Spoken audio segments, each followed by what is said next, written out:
เสียวอ่ะ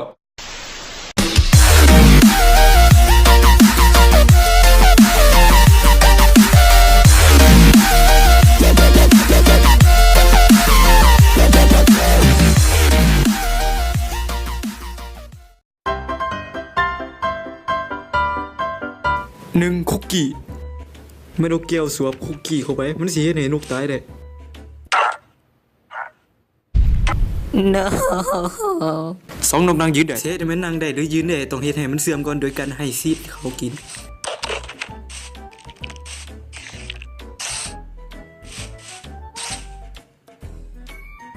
Yo,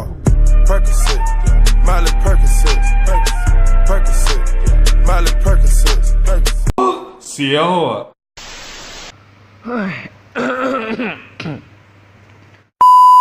วันนี้ก็บ่มีหยังเฮ็ดเนาะเฮ็ดหากินอยู่รอดก็พอแล้วโอ้ยหากินอยู่รอดไปเฮ็ดเปียกดีกว่าสบายดีอ่ะสบายดีเซลเอาไปจัดไปอ้าวไม่ยังไงอันนี้เฮ้ยนี่มันห่านเนี่ยโอ้นี่มันห่านเนี่ยโอ้ห่านเปิดไม้บ่โอ้เข้าไปทักทายเอาดูลุงคนขายของไม้บ่แมนแล้วข่อยขายของดีเจ้าเธอเจ้าต้องการบ่แต่เจ้ามันคือคาเนกิแท้อ้าวแม่น่ะสรุป教えてよ教えてよその仕組みをเจ้าอยากได้ซีนี่บ่เอาซีเนี่ยเจ้าไปใส่สกินจะต้องไปเปลี่ยนสุดอื่นสุดนี้มันโมโมมันนะโอ้เปลี่ยนมาใหม่ก็ได้โอ้ยเปลี่ยนมาก็ได้เปลี่ยนมาก็ได้ไปเด้อเฮ้ยไปเปลี่ยนใหม่ดีกว่าเสียวอ่ะเอาละหลานเอ่ยเจ้านะอยากได้ซิงนี่บ่พร้อมแล้วเจ้าต้องเอานี่เนาะมันเป็นของผู้ใหญ่เนาะเจ้ากับผู้ใหญ่แล้ว18แล้วนะนี่อ่ะเจ้าเอิญมาอย่างลุงนี่เจ้าเอิญมาอย่างกันซ่าได้ซ่าได้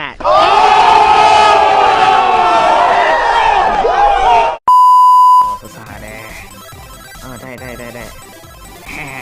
ขึ้นไปห้องนอนก่อนโอ้ยมาคือแหลกทำไมแหลกแง่วะกูได้ซ่าแล้วโอ้ยตำรวจมาอยู่เฮ้ยบุญไม่ให้นะไปเสพกันซะเท่านี้เฮ้ยเสพกันซะแถวนี้แหละเฮ้ยอยู่นี่แหละ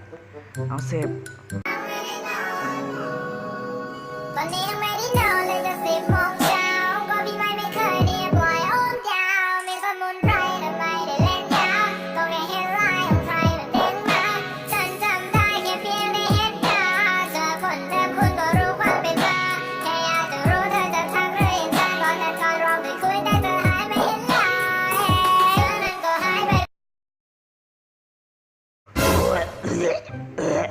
กูเป็นอย่างไงวินหัววัดเฮ้ยสาววินหัวแล้วตอนนี้เฮ้ยอยากเสพต่อโอ้ยวินหัววินหัวไปเบิดแล้วไม่อยากว่า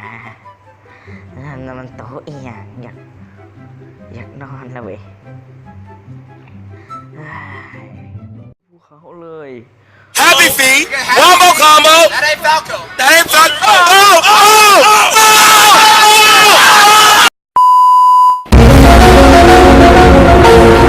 ว้าฮ่าโว้ยให้มาหยุดกูได้เจ้าเสพยามเนาะเอาละโอ้ยวันนี้แหละโอ้ยปวดหัวเกินเด็กหน่อยสมัยนี้เอาไปต้องลุกได้ลุยเฮ้ยเดี๋ยวเฮ้ยมาลองมาใครระเบิดหรือเปล่าอ้าวเฮ้ยไปออกไปโอ้ลุยทุกมาให้โมให้เลือกทุบเข้าไปบุกจะออกไปแม่นี่บ้านคอยออกไปนี่บ้านคอยออกไปนี่มันบ้านคอยได้ วันนี้กูจะสวบหัวมึงออกมาให้กูเปิด เอ้ยอย่ามาบ้านข่อยนี่มันบ้านข่อยเข้าใจนี่มันบ้านข่อยได้อย่าเข้ามาเลย พี่พ่อครับอะไรกัน เอ้ย นะ เอ้ยบักตำรวจหน่อยหามันตำรวจหน่อยเฮ้ยแมงเฮ้ยอย่ามาเฮ้ยออกไปตัวน้อยๆนะพาตำรวจน้อยๆก่อนตายซะ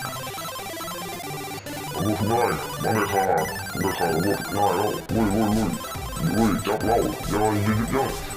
เอาวะฆ่าตำรวจได้ฆ่าตำรวจเลยฆ่าตำรวจฆ่าตำรวจมึงเอายังฮะ